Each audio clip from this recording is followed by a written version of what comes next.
Welcome to the DoubleACS Daily News. Attleboro Mayor Paul Heroux will soon open the new Mayor's Office of Reentry to help Attleboro area former convicts reestablish themselves after serving their time in prison. The office brings together a number of local social service resources under one umbrella, and to learn more, we spoke with the mayor. The Mayor's Office of Reentry is a concept that I came across over a decade ago when I was working in jail in Philadelphia. It's basically a one-stop shop for ex-offenders to go to get the services they need to help get back on their feet, so that way they don't continue with a life of crime. There's basically three pillars of reentry: housing, jobs, and healthcare.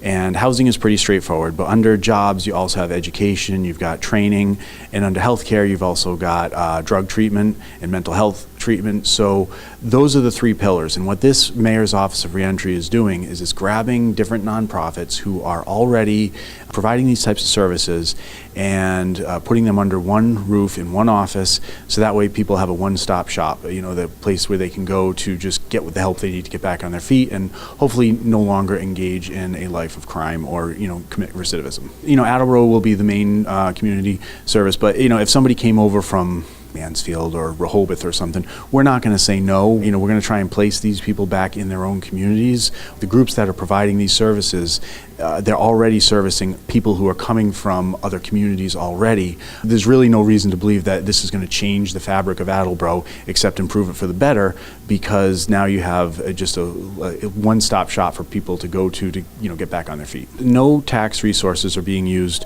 by this. These nonprofits who are providing the service are already providing the service, and they will continue to provide the service. I wanted to do this, but we didn't have the tax revenues to, and that's why I partnered with the nonprofits who are already doing these things. We are using the Richardson School, which is not a school that's in operation, it's just the name of the building. We're using the Richardson School, which is a building owned by the city, and by using this property, we are able to not have to deal with rent, for example, and then these nonprofits can actually provide more services because they don't have to worry about the donations they get being used to pay for overhead. So it actually helps them and it helps the city. It's a nice symbiotic relationship. I'm not worried about this being located right next to the recreation center for a number of reasons. First of all, the people who are going to be using this service are already living in that neighborhood, walking right in front of the rec center every day.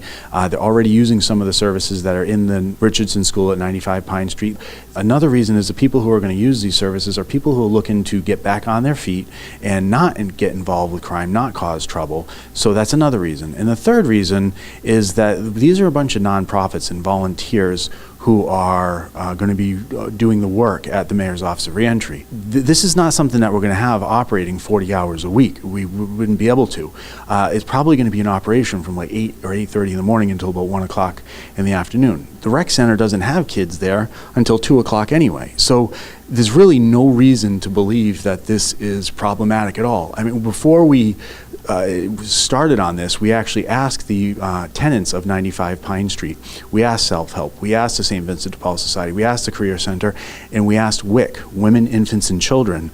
We asked them, are you okay with it having a reentry center? And they were all okay with that. If they're okay with it, I don't know why anybody else would be not okay with it. I mean, it's just, usually a lot of people just like to say, oh, they're ex-offenders, they're going to be problematic. There's this sort of demonization of them. But these are people that would be using the service to get back on their feet so that they don't involve themselves in crime again.